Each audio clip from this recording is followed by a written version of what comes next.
Olá pessoal, meu nome é Rafael, esse aqui é o meu canal Teacher Rafael, onde eu dou algumas dicas de inglês, falo sobre alguns editais de prova, resolvo algumas provas. No vídeo de hoje a gente vai fazer o quinto simulado da ESA. Vocês bateram a meta dos 100 likes no quarto simulado e agora a gente está aqui no quinto simulado.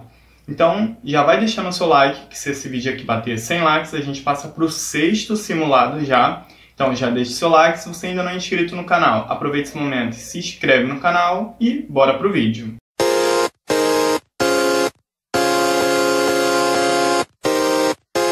Então, pessoal, o texto desse simulado aqui eu tirei de um dos livros que estão no edital, que é o Interchange. Vou deixar aqui a foto dele.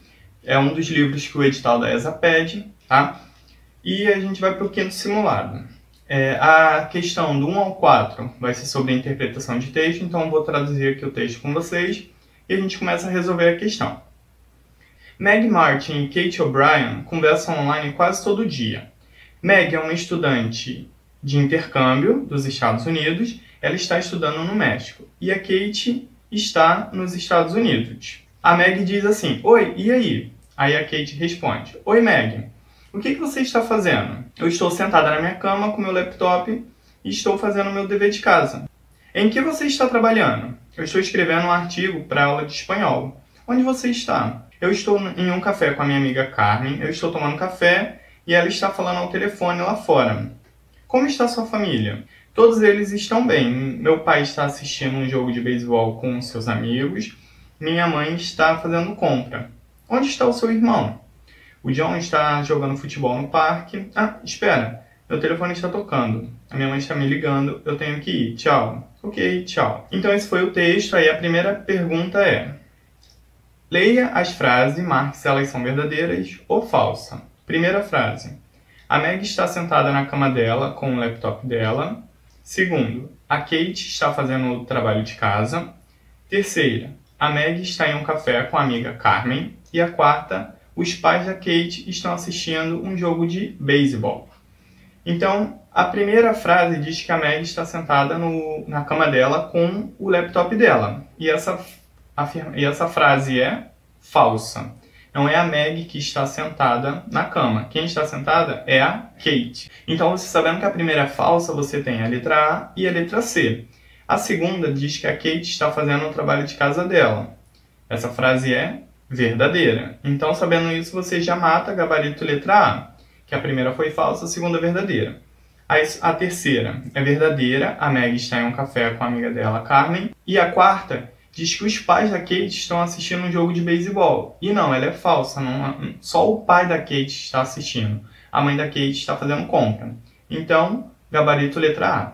Segunda questão diz assim, ainda do texto: o pronome she em "and she's talking on the phone outside" refere-se a, esse she está fazendo referência, letra A, a Meg, letra B, a Kate, letra C, a Carmen, ou a letra D, a mãe da Kate. Se vocês voltarem no texto, vocês vão ver que quem está falando ao telefone fora do café é a Carmen. Então, esse she está fazendo referência a Carmen, gabarito da 2, letra C. Terceira questão. Na sentença, "They are all fine. My father is watching a baseball game with his friends." As palavras they, my e his, em negrito, são, respectivamente, o they nessa frase ele é pronome sujeito. E todas as alternativas te dão o primeiro como subject pronoun, que é o pronome sujeito. Então, pela primeira, todas estão corretas. Segunda, o my. O my, ele é o quê? Ele é o possessivo adjetivo, ele é o possessive adjective. Lembra que ele é o PA. Ele é PA porque esse adjective diz que ele vem antes de um substantivo. E se vocês voltarem na frase, tá my father. Father é um substantivo. Então esse my é o PA, é o adjetivo possessivo. Sabendo isso, você fica com a letra B e a letra D.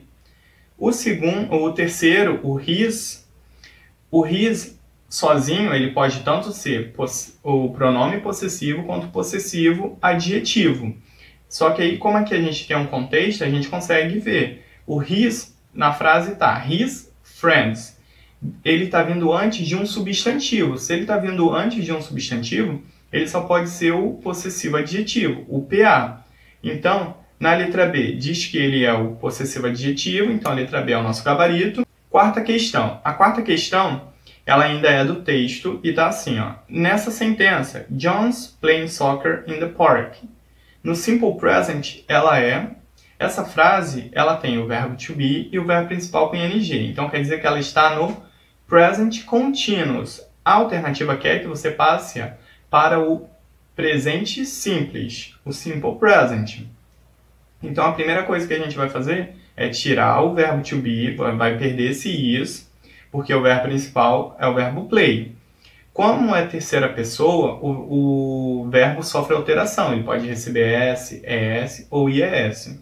O play ele é um verbo que termina em Y com uma vogal antes. Quando o verbo termina em Y com uma vogal antes e você vai conjugar com he, she ou it, ele recebe apenas o S. Tá? Então vamos lá. A letra A eu tenho o play e o S. Então eu já sei que é o meu gabarito. Quarta questão, gabarito letra A. A letra B acrescentou o ES. Você vai acrescentar ES no verbo quando ele terminar em S, em SH, CH, X, Z, O. Quando ele tiver essas terminações, você acrescenta o ES. Mas o play não é esse caso. A letra C, você tirou o Y e colocou IES. Você vai tirar o Y do verbo quando o verbo terminar em Y com uma consoante antes, como o verbo study. Você tira o Y e coloca IES. E a letra D deixou o play. O verbo ficaria play se fosse conjugado pelo I, you, we ou they. Que aí no presente simples, com essas pessoas, o verbo não sofre alteração. Eu tenho um vídeo aqui no canal sobre Simple Present. Se você achou essa questão 4 um pouco confusa, vou deixar aqui linkado, você assiste o vídeo e fica mais claro para você. A quinta questão já não é de acordo com o texto.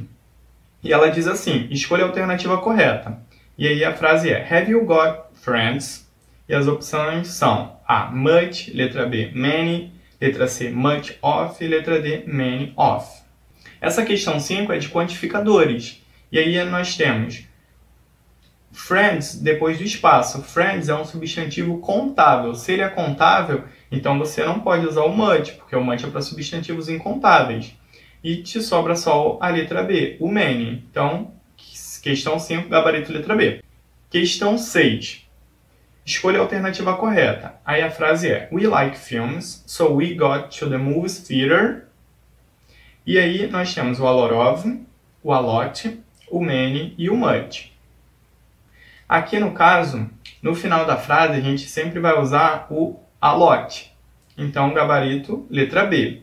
O a lot of, ele é o caso que, numa frase, por exemplo, você está escrevendo uma redação e você não sabe se você vai usar o many, se o substantivo que vai vir depois, você não sabe se ele é contável ou incontável. Se ele for contável, você usa o many, se ele for incontável, você usa o much, e se você não souber se ele é contável ou incontável, você usa o a lot of. Tá? Ele é como se fosse o coringa. Questão 7. A questão 7 é o seguinte, ó, escolha a alternativa correta. Aí você tem Amanda é, tracinho, tracinho, estudante. Quando ela terminar os estudos dela, ela quer ser jornalista. Ela vive com 2 amigos em apartamento próximo à faculdade, onde ela estuda. Apartamento é pequeno, mas ela gosta dele. Essa questão 7 é dos artigos. Artigo definido, artigo indefinido, que é o a, o an e o the. Primeira coisa, você tem que saber o som das palavras. Por exemplo, a primeira palavra que você tem que preencher é student. Student tem som de consoante. Se tem som de consoante a palavra, você preenche com A. Tanto que da A, B, C e D é tudo A. Então, o primeiro espaço preenche com A. O segundo é journalist, que também tem som de consoante. Então, você fica entre a B e a D. A letra C elimina. O terceiro espaço eu tenho apartment. Apartment tem som de vogal. Então, eu uso o N. Elimina a letra A e fica B e D. Depois eu tenho college, que seria o the, que ficaria mais ou menos assim. Em um apartamento próximo à faculdade, onde ela estuda. E o último espaço eu tenho apartment. Só que aqui o apartment, se você for só pelo som, você vai usar o an e vai marcar a letra B. E vai estar errado, porque nesse caso aqui você vai usar o the, porque você já falou do apartamento antes. E quando ele era indefinido, aí você falou dele. Agora que você está falando dele novamente, ele tornou-se um apartamento definido. Você sabe qual é o apartamento. Ele deixa de ser um apartamento qualquer e passa a ser o apartamento da Amanda. Então ficaria assim, ó. Em um apartamento próximo à faculdade, onde ela estuda, o apartamento, é como se fosse o apartamento da Amanda, que a gente já falou antes, é pequeno, mas ela gosta dele. Então aqui a gente não usaria o an, a gente usaria o the. Então questão 7, gabarito letra D. A questão 8 está assim, ó. Esses verbos come, run, lie e study. No present continuous são... O present continuous é verbo to be, mais verbo principal com ing. Aqui a gente não tem verbo to be, então a gente só precisa trabalhar com esses verbos que são os verbos principais. Então a gente vai acrescentar ing.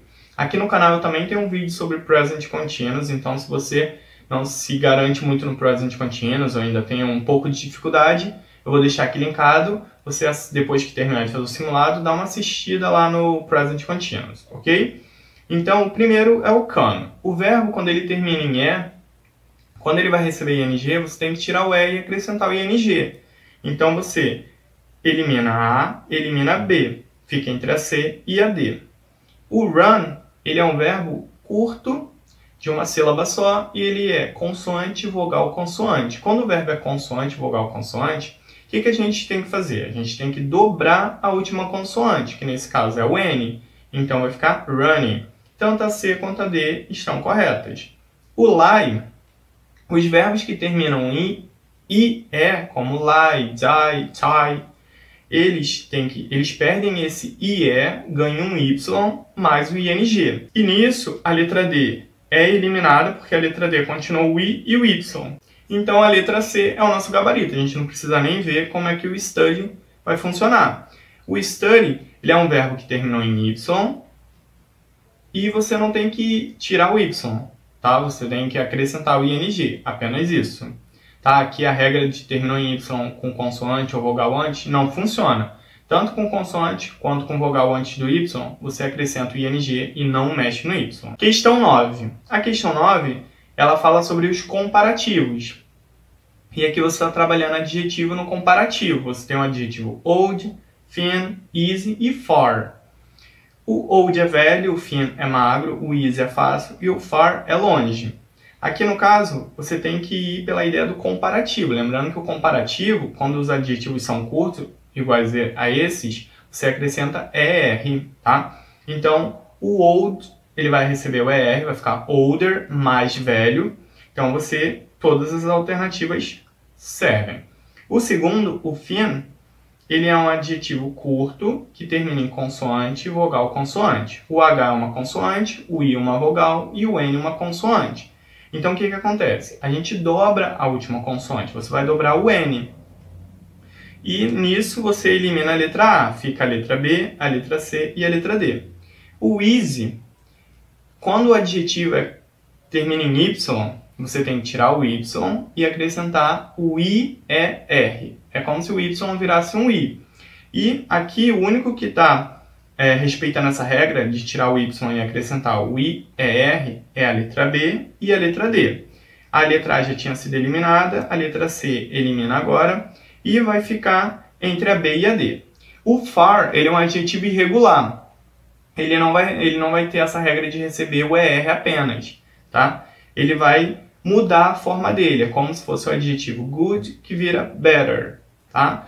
Então aqui no caso, na letra B nós temos farthest e na letra D further. A letra B é a forma do superlativo e aqui a questão que é a forma do comparativo, então elimina a letra B. E sim, ele pode tanto ser formado com o farther, como na letra A, F-A-R, e na letra D, further, com F-U-R. As duas formas são aceitas gramaticalmente, tá? Só que a letra A a gente já tinha eliminado, então o gabarito da 9, letra D. Enquanto a questão 9 te pediu comparativo, a questão 10 está te pedindo superlativo. E os adjetivos são good, have, bad e nice. O good é o bom, o heavy é o pesado, o bad é o ruim e o nice é o legal. Aqui, a primeira coisa que você tem que lembrar, que o good, na forma do comparativo, ele vira better. No superlativo, ele vira best. Então, aqui você sabendo que o the best é o superlativo, você fica entre a A e a B. A letra C e a letra D é comparativo. Uma forma fácil para você gravar. O better, ele termina em ER. Quem termina em ER é o comparativo. E o best termina em EST. E quem termina em EST é o superlativo. Então você grava dessa maneira, tá? C e D eliminada, A e B continua no páreo. O heavy, ele é um dos adjetivos que terminam em Y. E você tem que tirar o Y. Como aqui é superlativo, você vai acrescentar I, por sair o Y, EST. Tanto a letra A quanto a letra B estão corretas. O próximo adjetivo é o bad. O bad ele é um adjetivo irregular, como o good. Então ele vira o worst no superlativo e o worse no comparativo. A mesma coisa, tenta fazer esse link. A forma do superlativo ele termina em ST e o comparativo ele está terminando em E. A letra B ele está no comparativo, então não serve para a gente. A letra A é o nosso gabarito. E o último é o nice. O nice, como ele já termina em E, você não precisa dobrar o E, você vai acrescentar só o S e o T, the nicest. Então, 10 de gabarito letra A. Questão 11. Leia a sentença e diga qual é a classe das palavras que estão sublinhadas. Então, aqui nós temos next week, na próxima semana, Sarah, aí Sarah está sublinhado, irá a Nova York. Ela, que é o she, também está sublinhado. Tem uma amiga, o a aí está sublinhado. Lisa, que vive em Nova York. E o lives está sublinhado também. Então, as palavras que a gente tem que dar a classe gramatical é Sarah, she, a e lives. Primeiro, Sarah é um nome de pessoa, então é um substantivo próprio. Então aqui nós temos a letra A como noun, noun é o substantivo, então A, B, C e D estão corretas. She é um pronome e todas as opções te dão como pronome. E a terceira palavra é o a, que é um artigo. Nesse caso, quando a questão é de classe gramatical, você não chama o a de artigo, você chama o a de determinante. Então você fica entre a A e a C. E o último, o live, é um verbo que está na terceira pessoa, no presente. Então, gabarito letra C, já que a letra A diz que o lives é um substantivo. E não, o lives é um verbo. Então, questão 11, gabarito letra C. 12, escolha a alternativa incorreta. Prestem bem atenção nesse incorreto aí. Aí na letra A eu tenho I'm always tired. Letra B, we watch hardly television. Letra C, when I was a child, I was often late for school. E a letra D, Karina and Lisa are never at home during the day. Aqui no caso, a gente vai trabalhar nessa questão a ordem dos advérbios. Os advérbios, nesse caso, são os advérbios de frequência. A letra A, eu tenho am, que está ali junto com I'm, só que eu tenho um am ali, o verbo to be, e depois eu tenho o advérbio always. Correto, quando eu tenho o verbo to be na frase, vem o verbo to be, e depois o advérbio de frequência. Na letra B, eu tenho o watch e o hardly. Watch é o verbo assistir, e o hardly é o raramente, é um advérbio de frequência. Nesse caso aqui, a ordem está trocada, deveria ser we hardly watch. Quando é verbo to be, o verbo to be passa à frente do advérbio, mas quando é um verbo qualquer, o advérbio passa à frente do verbo. Então a letra B é o nosso gabarito porque ela está errada. A forma correta seria primeiro o advérbio e depois o verbo. A letra C está correta, eu tenho I was often. Was é o verbo to be, só que no passado, e o often é o advérbio de frequência. E a letra D, eu tenho o are, que é o verbo to be no plural, e o never, que é o advérbio de frequência. E foi isso, pessoal. No final do PDF, não esqueçam de baixar, tem aí da questão 1 a 12, dizendo qual é o assunto de cada questão, tem o gabarito também. Espero que vocês tenham gostado do vídeo. Se ainda não deixou o seu like, deixe o seu like. Quando esse vídeo bater 100 likes, a gente passa para o próximo simulado. Se você ainda não é inscrito no canal, se inscreva para você não perder os próximos vídeos. E nos vemos no próximo vídeo.